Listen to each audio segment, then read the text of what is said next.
Sí, ¿te puedo agregar algo a la primera presentación que Claro, hizo claro, Gabriela? claro, claro. Eh, Nosotros estamos tratando de sistematizar la ventilación mecánica con el soporte de alto flujo, ¿no? En pacientes con hipertensión pulmonar. Y algo que nos va a generar mayor practicidad a la hora de generar el procedimiento es armar set con cánulas de alto flujo que sean reutilizables, que no se van a usar con humedad, que solamente se van a reesterilizar para no incrementar el costo, porque tenemos el mismo problema en todos lados, de que son dispositivos caros y que no están siempre al alcance de la mano. Entonces, armar un set con cánulas reutilizables que solamente se van a usar para el procedimiento de ventilación mecánica nos va a facilitar y nos va a hacer mucho más eficiente al momento de la intubación o si se presenta en forma de urgencia, ¿no? Si le sirve como herramienta. Claro que sí, claro que sí, licenciado Gastón. Entonces, lo que tratamos de hacer también con lo que es el abordaje y el stage internacional es poder profundizar mayor algunos conocimientos, llegar a compartir experiencias de uso, ¿no? De Perú y Argentina, y de esa manera poder juntos ir creciendo en nuestro expertise, ¿no? De experiencias y de práctica. Igualmente, la licenciada Zoila se encuentra conectada, la licenciada Gina también, que es parte de los ponentes del programa de Big Neo. Si en algún momento desean también compartir su experiencia, están invitadas a hacerlo. Licenciado Gastón, puede en estos momentos compartir su ayuda visual, ya está habilitado. Perfecto. Bueno, el tema que hoy nos convoca es la ventilación en pacientes neonatales, como situaciones especiales, el uso de BNI en prematuras.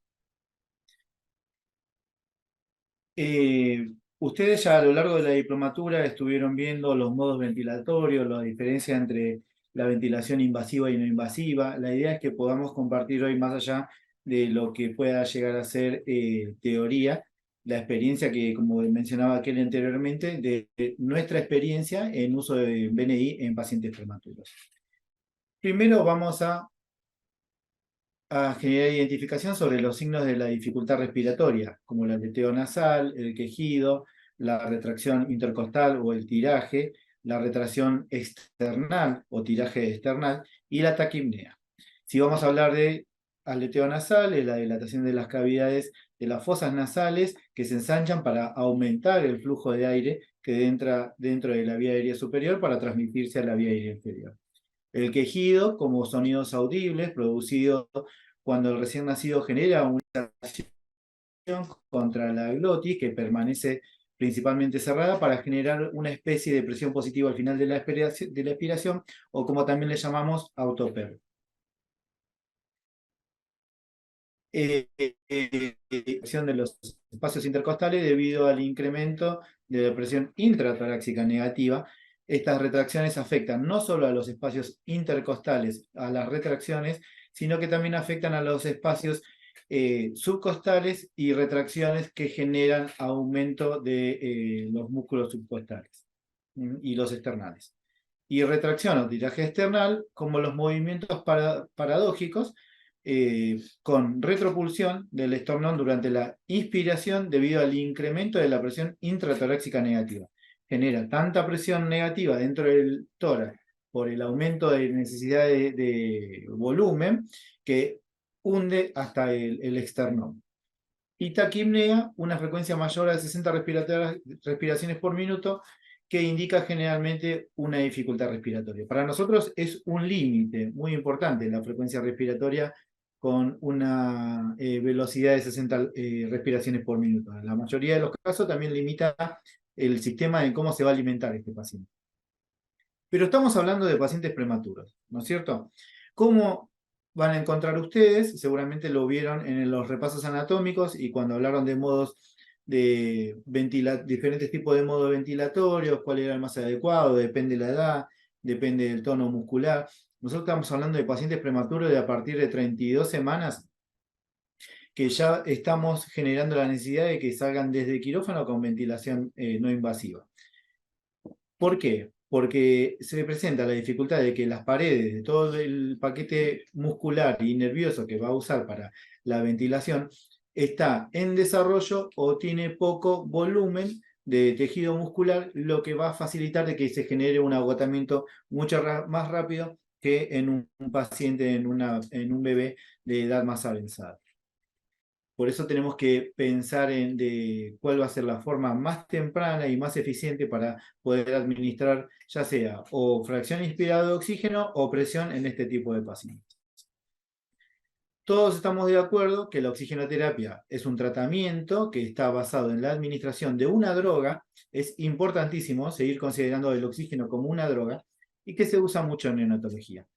También que los prematuros son más vulnerables a los perjuicios de los radicales libres y de los oxígeno y el estrés oxidativo, y que nos vamos a encontrar con diferentes complicaciones que nos pueden llegar a limitar en cuanto al uso del oxígeno en recién nacidos prematuros. ¿Cuáles son estas complicaciones? La retinopatía del paciente prematuro, la displasia broncopulmonar y el daño cerebral. A medida que vayamos avanzando, vamos a ir desarrollando un poquito cada una. Tengamos en cuenta que la presión positiva contribuye a la expansión pulmonar de manera que reduce el desequilibrio entre la ventilación, la perfusión y mejora la oxigenación. O sea, nosotros tenemos un paciente que está generando una inspiración con presión negativa, pero que eso le genera mucho desgaste de energía y a nivel muscular, metabólico y genera una disminución de la fuerza muscular, que es débil porque es muy poca y está en desarrollo, y vamos a tratar de generar presión positiva por un flujo continuo para disminuir este esfuerzo en este tipo de pacientes.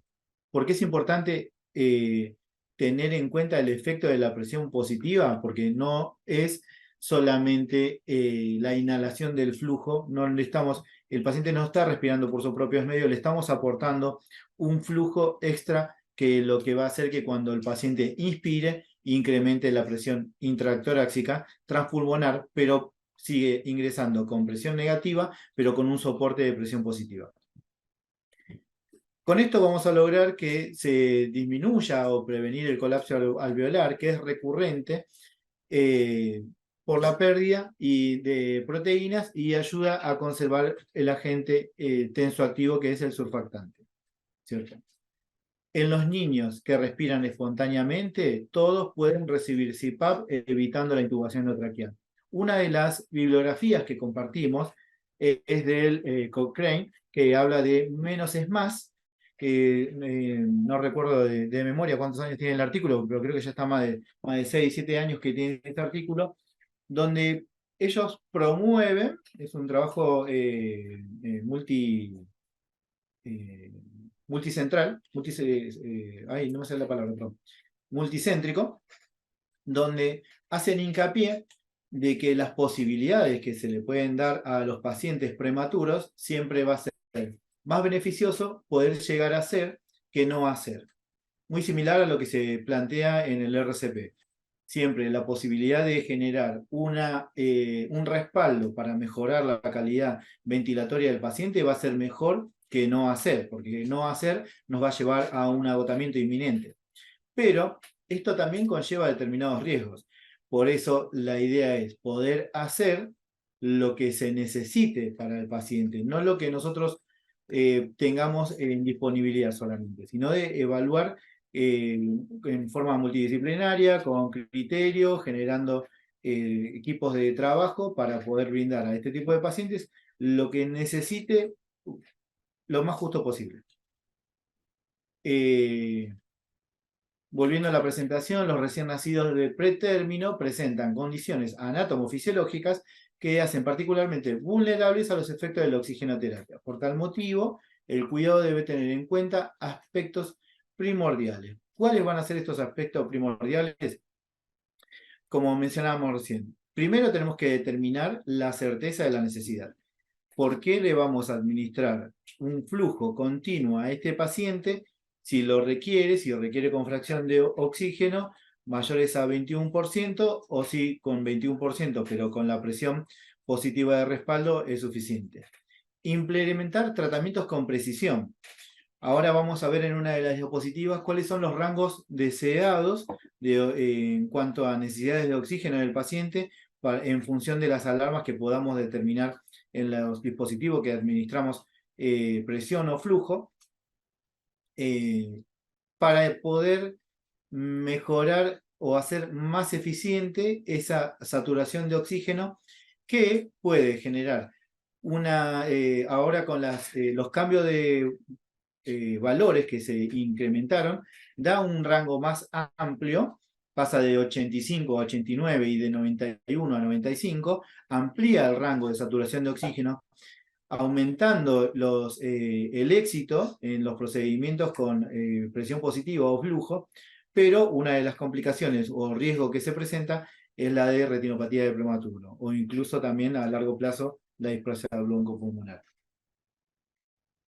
Entonces, implementar tratamientos con precisión. No es, voy a ponerle un CPAP a un paciente, voy a ponerle una BNI a un paciente y vamos a ver cómo resuelve. No, es con mucha asistencia, con mucho cuidado, con mucha precisión, mucho seguimiento para ver, porque los requerimientos de tanto presión, flujo o saturación de oxígeno van a ir modificándose todo el tiempo.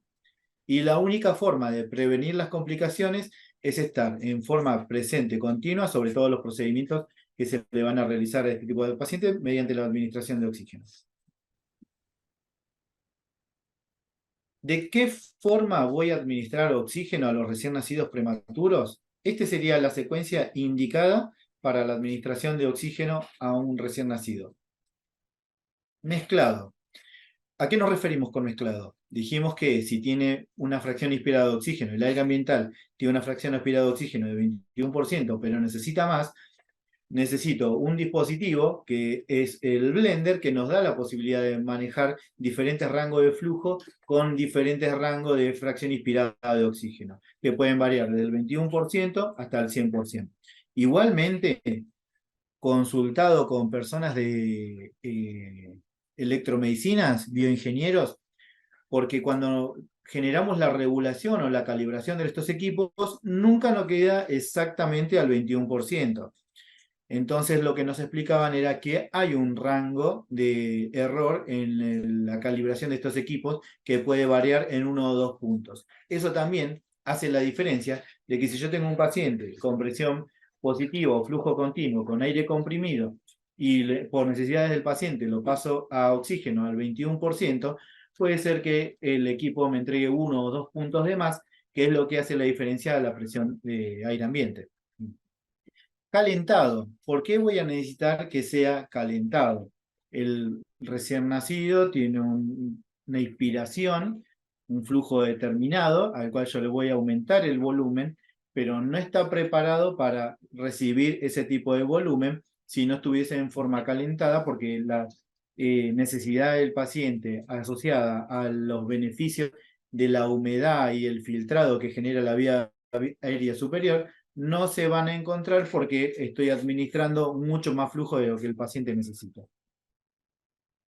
Humidificado, por la misma razón, la vía aérea superior genera calentamiento y humidificación de todo el aire que ingresa, y lo tengo que hacer en forma activa para poder conseguir que este paciente no le genere ninguna iatrogenia la administración de oxígeno sin que esté humidificado y calentado.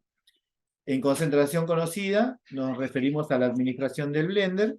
Este blender vamos a tratar de que estén en todos los equipos de neonatología, controlados y revisados mediante los kits que pertenecen a electromedicina, donde nos van a decir, este blender tiene este porcentaje de inspiración de oxígeno y tiene tanto por ciento de margen de error.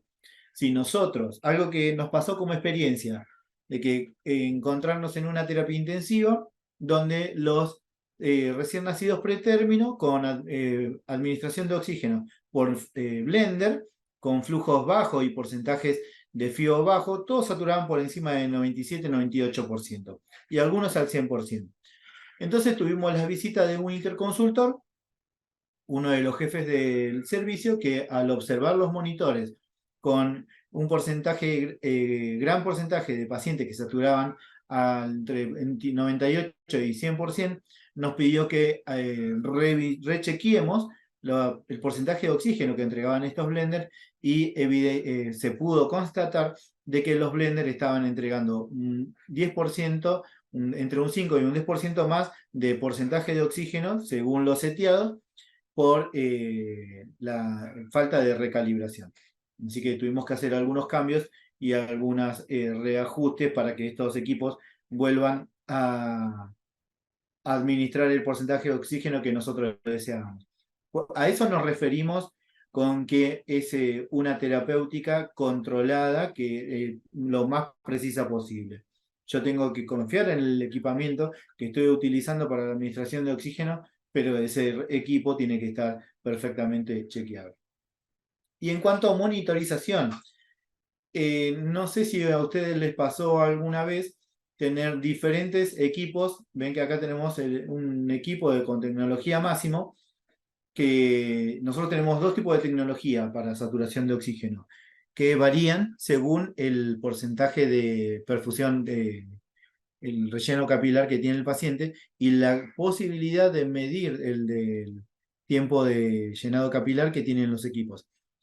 Lamentablemente, hay diferencias que no podemos salvarlas nosotros, pero tenemos que elegir con qué equipo nos vamos a manejar o cuál de los equipos vamos a elegir para nuestras unidades.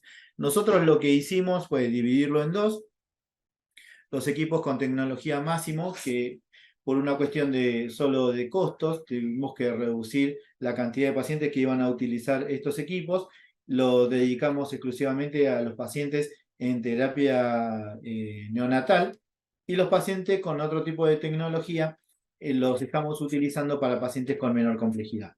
Como la circulación en la región, en el área de menor complejidad es mucho mayor que en la terapia, había mucho cambio de estos dispositivos descartables, lo que nos genera un incremento. Y algo que también tenemos que tener en cuenta, por lo menos desde parte de la gestión, es la optimización de los recursos para poder garantizar, continuar con los dispositivos que necesitamos, y lamentablemente tenemos que sacrificar, nos guste o no nos guste, los equipos que podemos tener con los que tenemos. Entonces, perdón, a veces me voy un poco por las ramas, pero ustedes tráiganme de nuevo, por favor, a la presentación. Entonces, las condiciones para, cerramos en este tema, las condiciones que deben cumplir el oxígeno para el recién nacido prematuro y todos los recién nacidos que tengamos dentro del año, pero con especial cuidado de los prematuros, es mezclado con un blender, calentado y humidificado con un calentador externo, un vaso de calentador externo. En concentraciones conocidas, hagamos revisar todos los blenders y calibremos todos los equipos, y con una monitorización que ustedes busquen la que sea más eficiente para su servicio. Nosotros decidimos poder dejar la que más eficiente nos resultaba, sin declaramos, por supuesto, que no tenemos ninguna eh, condición en particular con la empresa, sino que es lo que a nosotros nos genera mayor efectividad. Estos equipos los dejamos para la terapia intensiva neonatal. Acá está el rango de saturación. Toda esta información nosotros lo podemos encontrar en el Ministerio de Salud, en diferentes tipos de normas, donde estas normas tratamos de adoptarlas para poder generar sistematización y unificación de criterio con el resto de las neonatologías, mediante el uso de los mismos protocolos. La saturación de oxígeno adecuada para recién nacidos prematuros, ven que ahora se pasó de 85 a 88 y la alarma máxima de 91 a 95, con un rango de saturación deseada de 89 a 94%. Como les decía, esto aumenta, perdón, esto aumenta las posibilidades de éxito en el tratamiento, pero genera complicaciones con los prematuros como la displasia broncopulmonar o el robo. Estos carteles nosotros tenemos plastificados y pegados en cada una de las unidades por debajo de los monitores de multiparamétrico para que estén a la vista directa, al alcance de todo el personal que se acerque a manipular un monitor y pueda ver que las alarmas de ese monitor tienen que estar dentro de ese rango.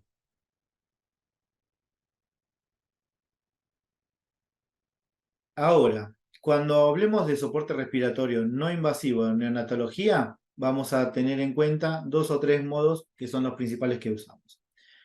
Dentro de estas modalidades de soporte respiratorio no invasivo, contamos con la presión positiva continua en la vía aérea nasal, a la cual llamamos CPAP nasal, y la ventilación nasal con presión positiva intermitente o ventilación nasal mandatoria intermitente. Nosotros no utilizamos la presión nasal mandatoria intermitente por una cuestión de que no contamos con los dispositivos para esofágicos que miden la presión transpulmonar mediante el movimiento abdominal.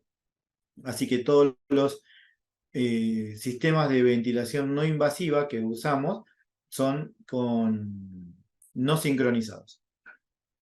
El CPAP nasal debe ser aplicado tempranamente en todos los pacientes con riesgo de desarrollar un síndrome de distrés respiratorio, sobre todo los menores de 32 semanas de gestación, por las características que veníamos mencionando anteriormente, ¿no?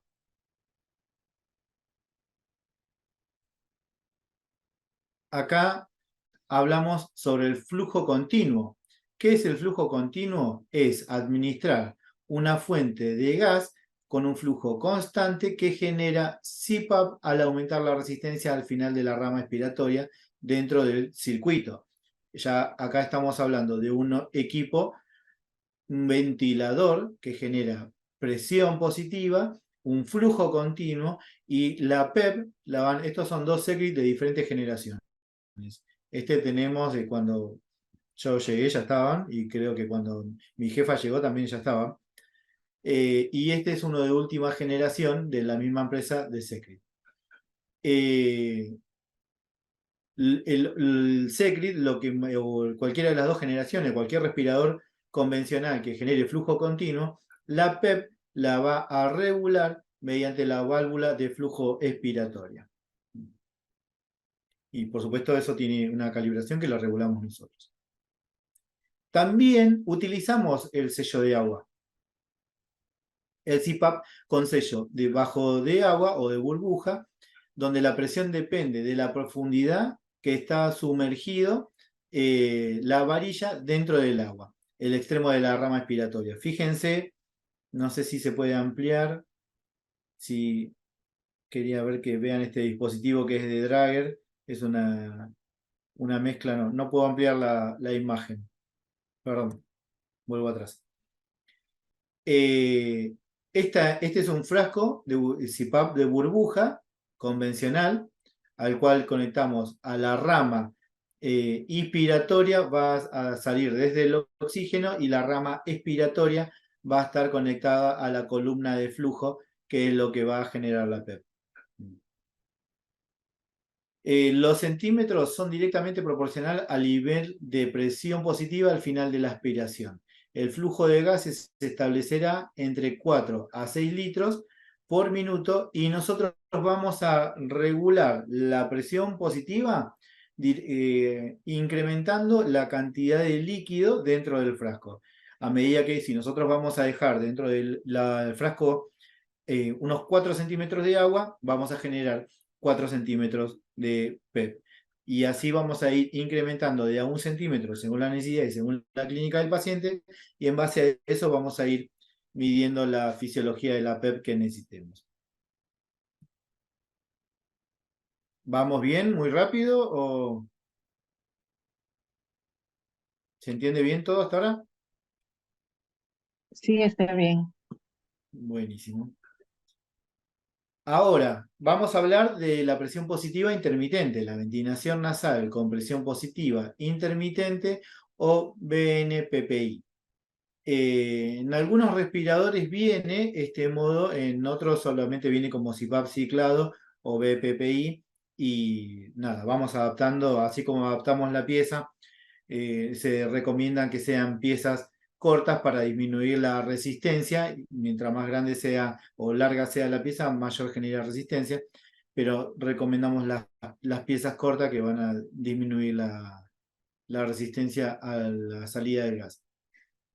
En esta modalidad se intercalan los ciclos de presión positiva nasal con una frecuencia, un pico expiratorio y un tiempo expiratorio.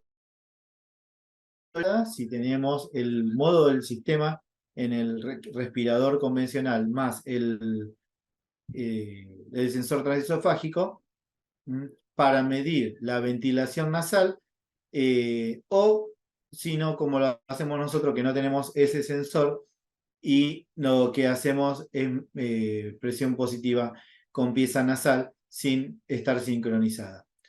En cualquiera de los dos métodos, en relación estos dos sistemas, en relación al SINPAP nasal en síndrome de distrés respiratorio, no mostró superioridad, pero sí generó mayor contribución el... ¿ven bien ahí? Se me fue la imagen a mí. Me parece que dejé de Sí, se dejó compartir. ¿Puede ser? de compartir de modo presentación.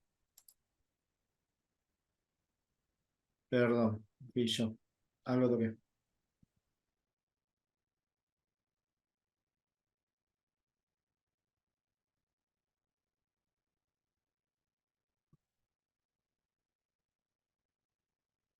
Ahí volvimos. Sí, licenciado. Perfecto. Eh, Volvíamos a esta diapositiva.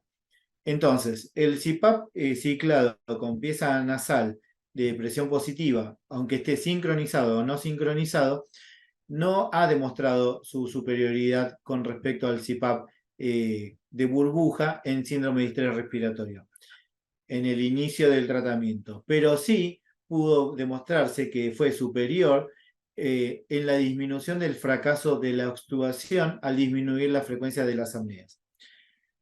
¿Qué estamos diciendo con esto? Si tenemos que generar presión positiva en un paciente con signos de síndrome de distrés respiratorio y tenemos que optar entre un CPAP con presión positiva no sincronizado con cánula nasal y un CPAP de burbuja con cánula nasal, que los dos son de flujo continuo, los dos me van a dar el mismo beneficio, pero va a ser mucho más efectivo el CPAP de flujo continuo con presión intermitente, presión positiva intermitente, en pacientes que se hayan intubado y que a la extubación reciban este soporte. Fueron más exitosos las extubaciones. Tuvimos menos fracasos en las extubaciones. Vamos a indicar ventilación con presión positiva de tipo nasal. Ven que acá le pusimos en este trabajo multicéntrico del 2009, donde muestra que la ventilación positiva sincronizada ha demostrado mayor efectividad que el CPAP nasal, pero siempre hablando del post-extubación, para disminuir los riesgos de reintubación en recién nacidos prematuros. Y este análisis es el del Cochrane que compartimos. Es uno de los artículos que está compartido. Entonces, a ver en qué sigue la próxima. Bien, entonces, vamos a dejar esto en claro. Nosotros necesitamos generar un flujo continuo que permita darle al paciente presión positiva y tenemos mediante un respirador o bajo sello de agua. No hay grandes diferencias en el éxito en cuanto a paciente con distrés respiratorio, que está iniciando o estamos tratando de disminuir las posibilidades de una intubación por distrés respiratorio. Pero sí es mayor el flujo continuo con presión positiva y empieza nasal en el post extubación. Eso quiero que me digan si se quedó en claro. Si no, lo volvemos a repasar. Porque es esencialmente lo que nos genera la posibilidad de poder decidir qué equipo vamos a usar. ¿Se entendió bien entonces cuando vamos a usar BNI con presión positiva? Bien. A ver, vamos un cachitín más despacio. Yo tengo un ¿Puede paciente hacer un neonatal. repaso? ¿Puede hacer un Sí, sí, repaso? sí, Ya, ok, cómo gracias. no. Nosotros tenemos un paciente prematuro que presenta los signos de dificultad respiratoria o distrés respiratorio que mencionamos al inicio. Estamos en sala de partos. Tenemos que elegir qué método, ya decidimos que le vamos a administrar flujo continuo para generar presión positiva. Ahora, ¿qué método voy a usar para el traslado? Se los planteo de esta forma porque es algo que nos pasa a nosotros. Si no tengo un respirador de traslado, un tipo Secret de traslado, y tengo una burbuja de sello de agua, al fin de trasladar el paciente para el ingreso de neonatología, el resultado va a ser el mismo. No va a haber mayor efectividad que el del sello de agua con respecto al ciclado del respirador. ¿Se entiende? Ahora, sí va a ser más efectivo si este paciente requiere intubación endotraqueal, por ejemplo, para administración de surfactante, y la salida de ese respirador, tengo que elegir nuevamente qué sistema de flujo le voy a administrar, si por burbuja o por ciclado, voy a elegir el ciclado. ¿Ahí se entendió mejor? Sí. Bien, buenísimo. Nosotros no realizamos administración de surfactante con cánulas de CPAP. La idea es en un futuro poder llegar a hacerlo, pero hoy en día para administración de surfactante administramos ventilación mecánica. Entonces, usamos mucho BNI luego de la administración de surfactante, porque lo más probable es que esté menos de 24 horas con ventilación mecánica. Y esas horas posteriores necesitamos que sean lo más efectivo. Entonces ya no podemos limitar a que el esfuerzo sea solo del paciente con el CPAP de burbuja, porque solamente me va a administrar PEP mediante un flujo continuo. Pero sí le vamos a brindar un dispositivo que genere presión positiva, un flujo positivo constante, pero que tenga un soporte. Ya no es solamente la respiración o el esfuerzo del paciente, sino que tiene un soporte. ¿Bien? ¿Cuáles van a ser los parámetros que vamos a administrar? Perdón. Los parámetros óptimos que vamos a necesitar para prevenir el fracaso de la extubación van a ser una PEP entre 4 y 6 centímetros de agua, una presión inspiratoria máxima similares a las utilizadas durante la ventilación mecánica. O sea, tengan en cuenta que nosotros para sacar al paciente de la ventilación mecánica siempre tratamos de llevar esa presión a lo más fisiológico que podamos. Entonces, no lo vamos a sacar de un respirador con 30 de presión inspiratoria máxima. Los vamos a sacar con un porcentaje mucho menor, lo más parecido a lo fisiológico, para que sea esa adaptación a la extubación lo más amigable posible con este tipo de dispositivos. El flujo que vamos a utilizar es entre 8 a 10 litros. La frecuencia respiratoria va a variar entre 10 y 30 respiraciones por minuto. Tengamos en cuenta que acá va también a jugar la ventilación espontánea del paciente. Y el tiempo expiratorio de 0,3 a 0,5 segundos. ¿Vamos bien? ¿Se entiende bien? Yo me voy de tema, por eso hablo muy rápido, por eso pregunto si se va entendiendo. No, sí, son los mismos parámetros que la ventilación. Lo más similar, pero los parámetros de la ventilación Claro, ya los son llevamos a lo muchas más veces similar más a lo altos. fisiológico. Exacto, sí, Ujú. sí. Perfecto.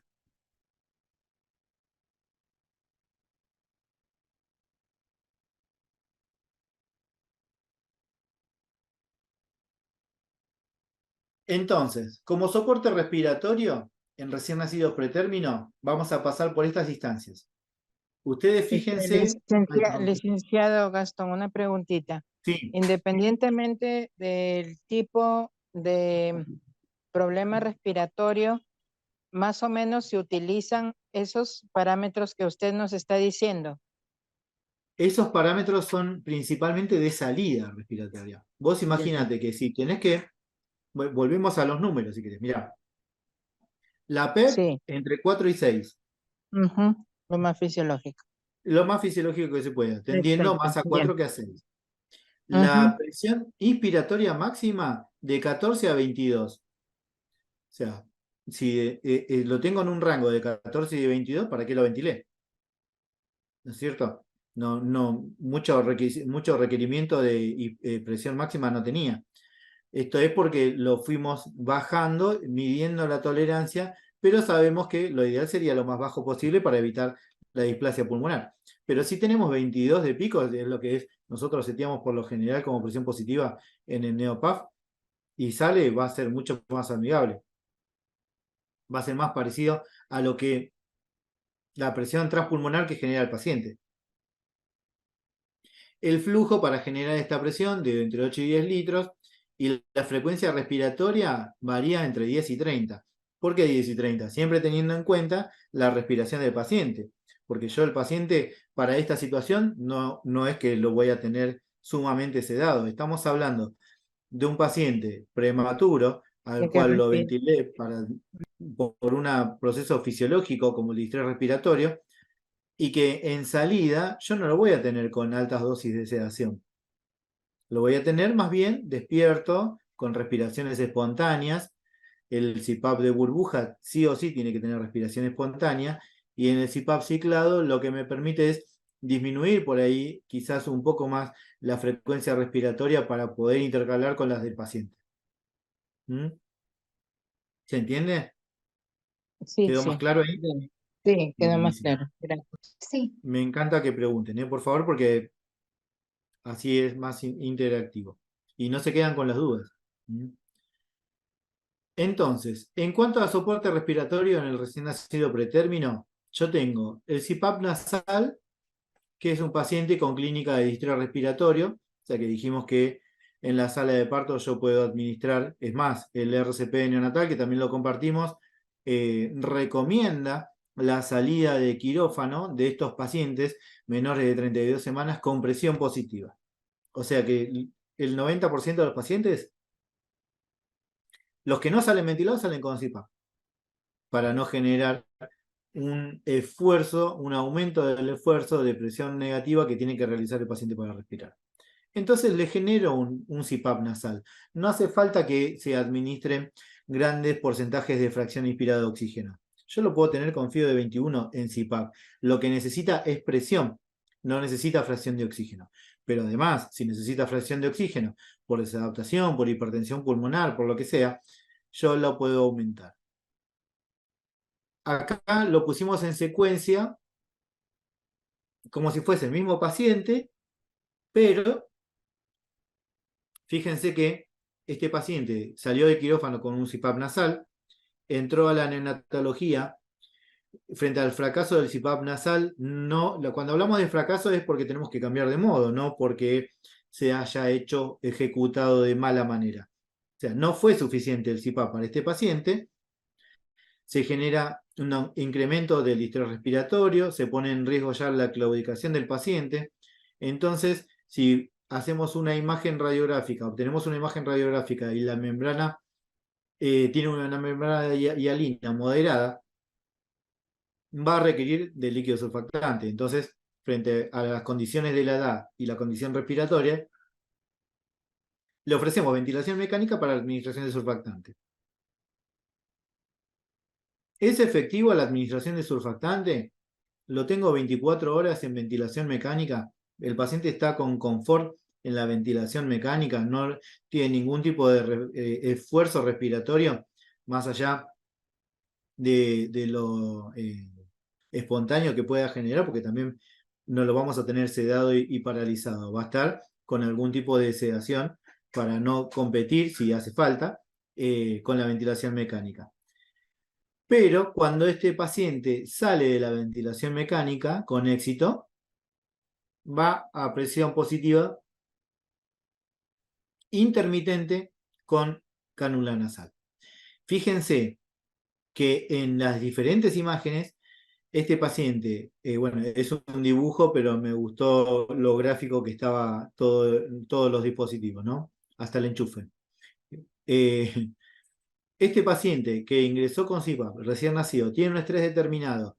Este paciente que está en ventilación mecánica tiene aumentado el estrés por la ventilación mecánica y cuando sale el respirador, esta imagen es la que tenemos que conseguir.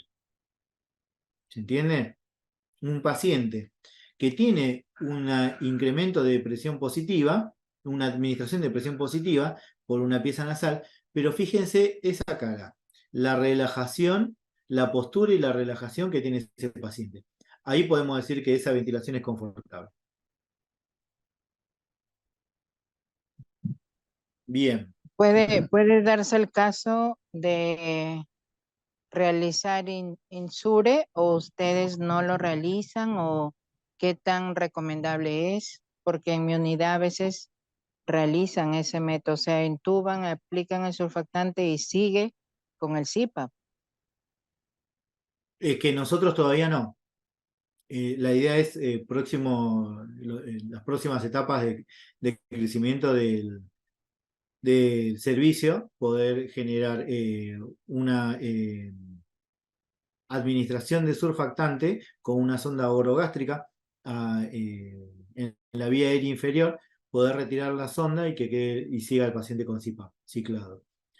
Todavía no lo pudimos hacer. La idea es en futuro inmediato poder llegar a hacerlo. Ya avanzamos mucho este año con la intubación de pacientes con hipertensión pulmonar con alto flujo y de a poco vamos incorporando este tipo de dispositivos. Nuestro centro, la característica que tiene es que es un centro de derivación de alta complejidad y tenemos mucho paciente de 24, 25, 26 semanas. 23 también a veces. Entonces, por ahí no son ese tipo de pacientes a los que podemos generar esta práctica entre mezcla de tratamiento y proceso de aprendizaje. Preferimos ir a lo seguro. Se genera la ventilación mecánica, se lo espera 24 horas, cuando la placa, el laboratorio están óptimos, se procede a la extubación, pero ya no lo dejamos liberado solamente a su esfuerzo, sino que le damos VNI. ¿Te sirvió esa respuesta? Claro, sí, ok, gracias. No, por favor.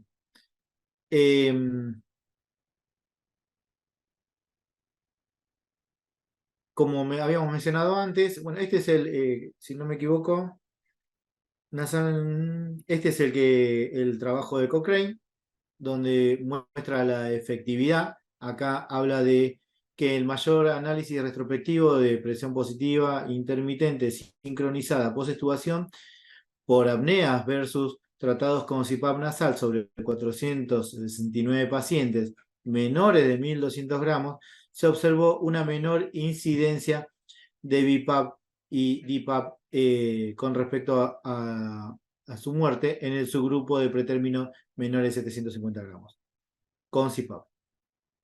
O sea, de los que pudieron extubar, de los 470 pacientes que pudieron extubar menores de 1.200 gramos, se observó una menor incidencia en displasia broncopulmonar y versus muerte en otro subgrupo de pretérmino de menores de 750 gramos.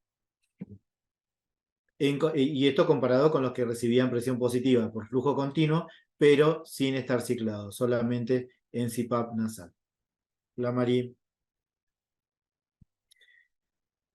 Bueno, pensé que había más, pero hasta ahí llegamos. ¿Qué les pareció la presentación? ¿Qué dudas quedaron? Si no quedó ninguna duda, pero voy recontra satisfecho.